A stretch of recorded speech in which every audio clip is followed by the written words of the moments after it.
If you've ever thought I've tried everything for my mental health, I still feel anxious, overwhelmed, out of control, you're not alone. I was anxious as a kid, anxious as a teen, anxious up until my late 20s. I had just accepted that anxiety was part of who I was. But a few years ago, I hit a wall. I was so sick of living at 50% because the other half of me was spending every day just trying to manage, cope, get through the day. I wanted more than that. And now I don't have daily anxiety. Most days I feel steady, calm, grounded. I feel really safe in my body. And I trust myself to be able to handle whatever stress, whatever life decides to throw at me that day. That's what healing your anxiety really gives you. It's not just less stress, less worry. Let's be honest, life is stressful. There's always going to be something. You likely will experience anxiety again. But healing your daily chronic anxiety gives you space. Space to breathe, space to dream and think beyond just that day. Space to actually enjoy your life. And that's why I'm sharing this with you. Because it wasn't the supplements, the trendy biohacks that got me here. It was my habits. Consistent, kind of boring daily habits. And those over time completely reshaped my nervous system. So if you're feeling stuck or you're completely overwhelmed by all the advice that's out there, I'm going to show you exactly what made the biggest difference for me and my anxiety. I've broken them down into 3 categories, so we're going to go over mind, body, and daily rhythms. We've got a lot to cover, so let's get started.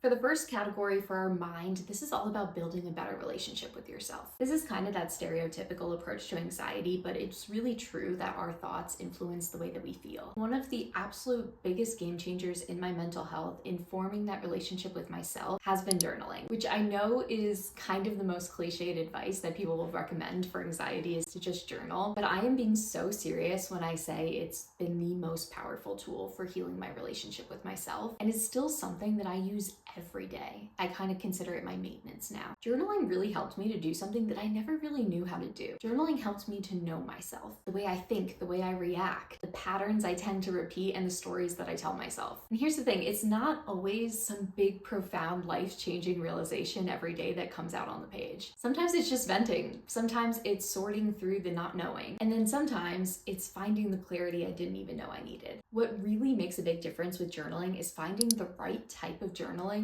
for the season of life that you're in. Right now, I'm focusing on really strengthening my creativity. So I am doing morning pages, which is 3 stream of consciousness journal pages right when you wake up in the morning. In other seasons of my life, guided prompts has been so helpful, especially when you just feel stuck staring at the blank page and you don't know where to start. If that's where you're at, I have an ebook called The Mind Body Reset. It's full of 31 guided journal prompts. It's great to do at the beginning of the year, but you can do it any time of the year to just kind of reset in your life and in your habits. I'll link it below if you want to check it out. Over time, showing up to journal every day taught me something really important. It taught me how to hear myself and eventually how to comfort myself too. Something I hear a lot from people, from clients when I suggest journaling is that they don't want to journal anything negative. That when they're upset, they feel like they're just ranting and writing about all the bad stuff. But here's the thing, those thoughts and feelings, they need to go somewhere. Getting them out on paper gets them out of your body and out of your mind. It's like releasing pressure. You'll be surprised how much lighter you feel when you don't have to just carry it all inside. Eventually, things do find their balance again. If you're struggling right now and you feel really disconnected from yourself, try journaling. Let yourself be messy, honest, really unfiltered. That space is just for you. You might be surprised what comes out and how much clarity and relief it brings you.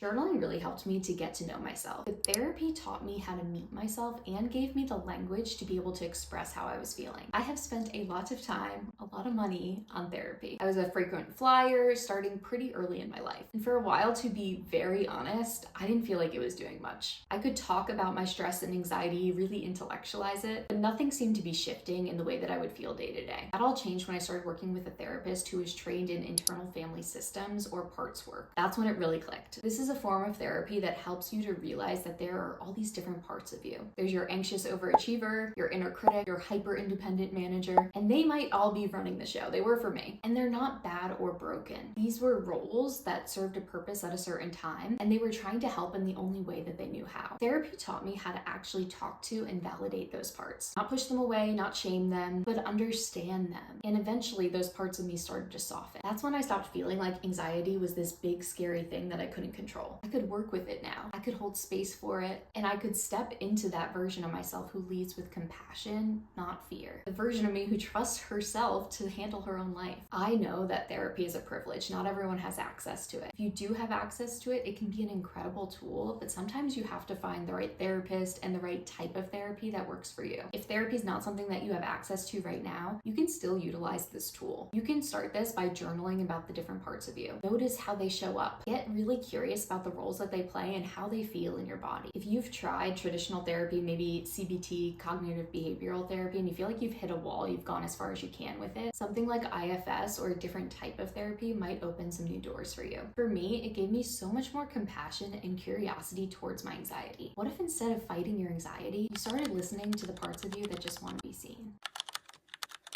Mental health is not just mental. When our physical health is struggling, it's not doing well, that impacts our mental health. And when you're feeling really low, you're feeling really anxious, you probably notice that that impacts your physical health as well. For a long time when I was struggling with anxiety, I really thought that there was something wrong with me. I would get these really heavy, dark moods for no reason, and I would just think, I'm doing everything right. I'm doing the self-care, I'm trying to rest, I'm trying to relax. Why do I still feel so awful? And when nothing seems to help, you really start to blame yourself. Maybe I'm just wired this way, maybe this is just what my life looks like. But then I got my labs done, and suddenly things made a lot more sense. My ferritin, which is your storage form of iron, extremely low. My vitamin D, also low. And once I started addressing these deficiencies, the way that I felt in my physical body started to shift. It didn't happen overnight, but within weeks, within a few months, I had so much more energy. I started waking up without that heavy, sluggish feeling. My mind felt clear, that hollow, empty feeling I'd get in my chest went away. I was more motivated, and most importantly, my mood stabilized in a way that I didn't think was possible for me. I started to really understand that mental health is not just in your head, it's also in your body. Now I get my labs done every year. I highly recommend that you do that too, because now I know what it feels like in my body when my ferritin is low. Then I can catch it early, I can start taking my iron again, and that is so empowering and extremely validating to know that information about myself. Sometimes when you're stuck in anxiety and depression for so long, you need that data, you kind of need that external validation, not because it's the only piece of the puzzle with your anxiety, it might not make everything better, but it helps to take away that shame-filled story that you tell yourself and gives your body that leg up so that you can do all the other things like going to therapy, getting enough sleep, doing the habits you need to do, because your body actually has the nutrients and fuel it needs. Nothing seems to stick, you feel so up and down. Please don't skip this step. Get curious about what's happening in your body. Your body might be asking for more support right now. I have a completely free guide that you can download that walks you through exactly what labs to ask for. It's called the Mental Health Lab Testing Guide, and you can check it out down below.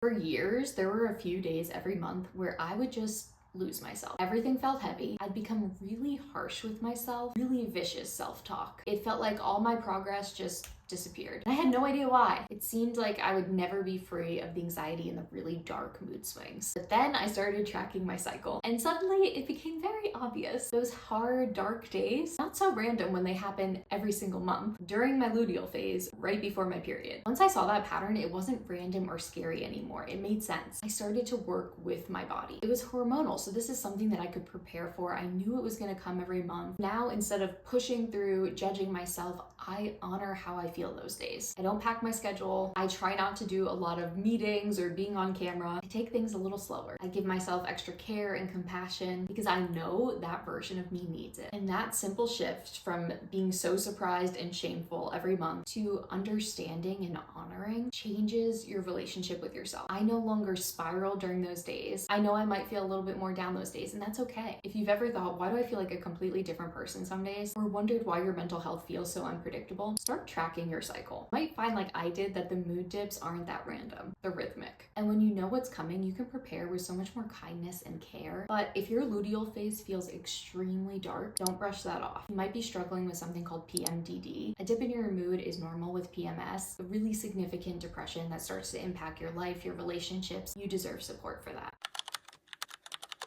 For years, my days followed the same exhausting pattern. I'd wake up, not really that hungry, skip breakfast, power through the morning on a ton of coffee and sheer adrenaline, and by noon I'd crash. My brain felt foggy, I was irritable, I was anxious. I'd be reaching for anything that would give me that quick energy, like sugar, carbs, caffeine, just to be able to get through the rest of the day. It felt like my mood was on a roller coaster. Really high highs and low lows. Snappy and irritable, and then really sluggish. I had no idea that my blood sugar was causing so much of this instability. Once I started eating differently, so really prioritizing protein in the morning and eating balanced meals throughout the day, the difference was really undeniable. Felt stable. I didn't get hangry. I didn't crash halfway through the day and feel like I needed to take a nap. And I noticed something else too, that my thoughts got quieter. That background noise of worry and irritability got a lot softer. And that's when I realized being well nourished made it so much easier for me to regulate emotionally. It wasn't just about mindset and willpower. It was about actually feeding my body in a way that supported my brain and my nervous system. If you've been skipping meals, you're living on caffeine, you feel like your mood and your energy is so up and down all day, consider that your body might be asking for a steadier fuel source. Starting your day with protein and eating balanced meals might not solve everything overnight, but it lays the foundation for everything else to work better, including your mental health practices.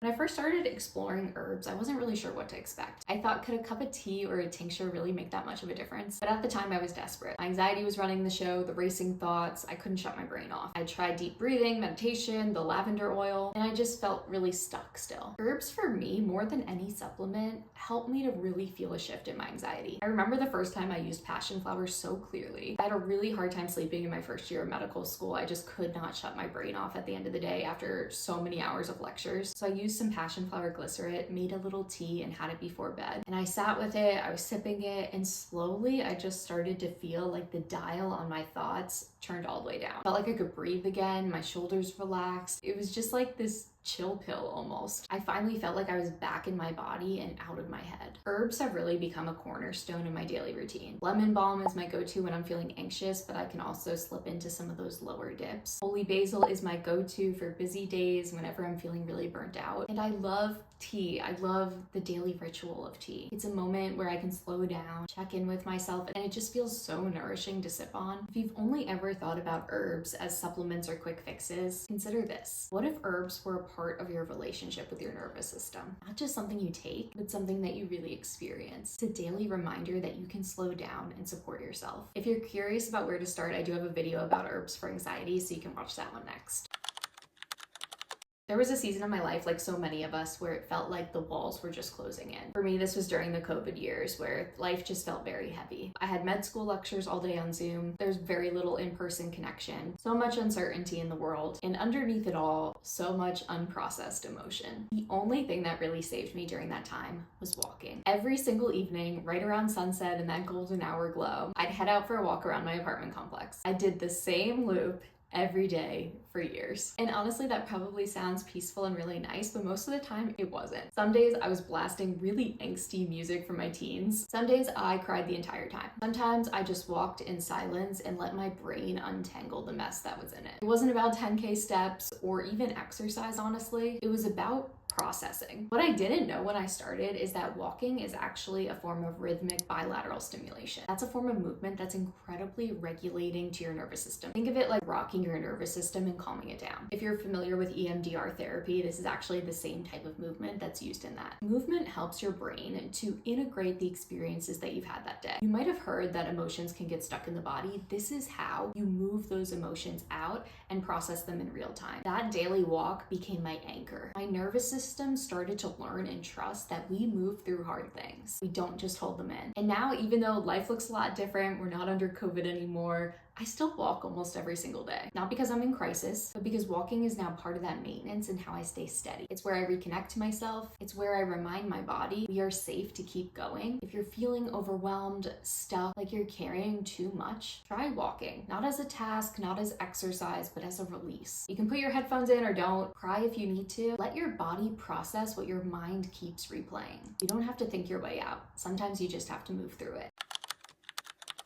I used to think I was just a bad sleeper, kind of person who stayed up really late, couldn't fall asleep early, and always felt groggy in the morning. I told myself I was more creative at night, I'm just a night owl, that staying up, scrolling, watching Netflix until 2, 3 a.m. was just how I unwind. But in reality, I was exhausted. Every morning felt like dragging myself out of bed. I'd wake up really irritable, anxious, I'd feel behind just starting the day, and by mid-afternoon, I'm crashing. When I learned about circadian rhythm and nervous system regulation, I realized I was really misaligned. Our bodies are designed to thrive with consistent rhythms. No real time to transition into rest, and then expecting to somehow magically feel good the next day. So I really committed to changing that. I started winding down earlier, I turned off stimulating content at night, I'd dim the lights, I'd make tea, and really gave myself that time to transition from work mode, from busy mode to calm. And super key is that I started going to bed at the same exact time every single night. And here's what I learned. Getting 7 or 8 hours of sleep at night isn't enough if the quality of sleep is really bad. If your nervous system still feels that wired feeling when you go to sleep, you'll still wake up feeling exhausted, no matter how many hours you spent in bed. When I improved my sleep quality, everything changed. I began falling asleep easily. I was waking up without that feeling of dread and anxiety, and my entire day felt different. I had more energy, more patience, more mental clarity, because I wasn't starting each day dysregulated and already behind. If you're struggling with your anxiety and your sleep is really unpredictable, or you wake up not feeling refreshed even if you slept 8 hours, this might be the missing piece. Your nervous system craves rhythm. It feels safest when it knows when we sleep, when we wake up, and when we rest. And creating that rhythm isn't restrictive or boring, it's freeing. If you want to see exactly what my nighttime routine looks like now, I do have a video all about a regulated evening routine. For a long time, I was a yes person. Yes to extra work, yes to social plan, yes to pushing through, even when my body was clearly telling me to slow down. I thought that's just what you did. You keep going, you don't inconvenience anyone, you show up even if it costs you. But slowly I started to realize it was costing me. I felt drained all the time. I resented the commitments that I said yes to, because every time I ignored and pushed past my limits, I sent my nervous system the message, you don't matter, we keep pushing through. And that's when I realized that saying no once you're past your capacity is how you tell your nervous system, I hear you. I respect your limits. You don't have to scream to get my attention. Learning this was hard. At first, saying no felt really uncomfortable. I really worried that people would think that I was being lazy or I didn't care. But over time, boundaries became the way that I showed up for my nervous system. Now I will check in with myself. Is this too much for me right now? Is this aligned with my current capacity? Am I saying yes because I want to or I feel like I should? And when the answer is no, I honor that. But here's what I've also learned, and this is really important. You can go too far with saying no. I see this a lot now in the name of self-care. People start isolating. They say no to everything. They avoid social connections, new experiences, or things that would actually fill their cup because it feels safer, or it feels like self-care to opt out. The true boundaries aren't about avoidance. They're about discernment. Now I ask myself another question. Is saying yes to this actually going to be nourishing even if it stretches me a little bit? Sometimes the answer is yes. Slow dinner with a good friend, a walk with someone who makes me laugh, an event I know will inspire me even if it feels hard to get out the door. Saying yes when it's aligned can regulate your nervous system just as much as saying no. It's not about shutting life out. It's about knowing when to pull back and when to lean in. If you're constantly saying yes and it's draining you, boundaries will help. And if you're in a season where you've been saying no to everything, it might be time to gently step forward again. Boundaries aren't about locking yourself away. They're about creating a life that feels both safe and expansive. And when your nervous system feels both protected and fulfilled, that's when true regulation happens.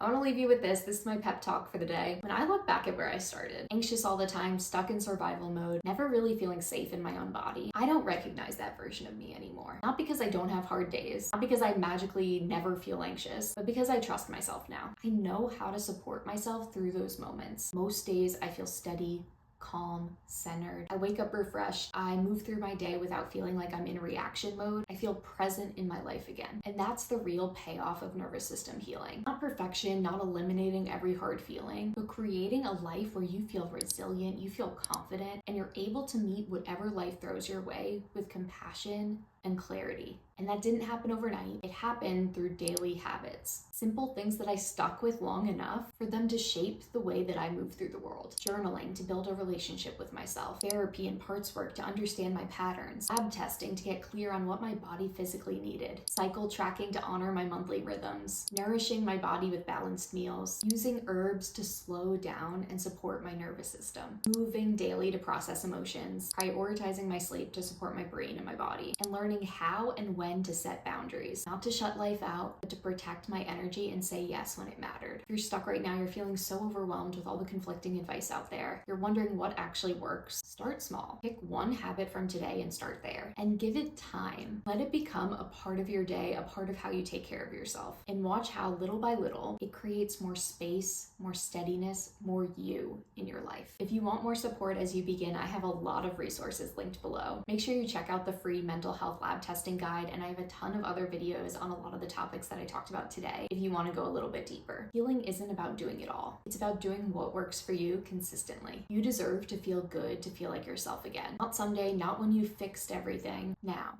And I'm here to help you do that. Until next time, I'm rooting for you every step of the way.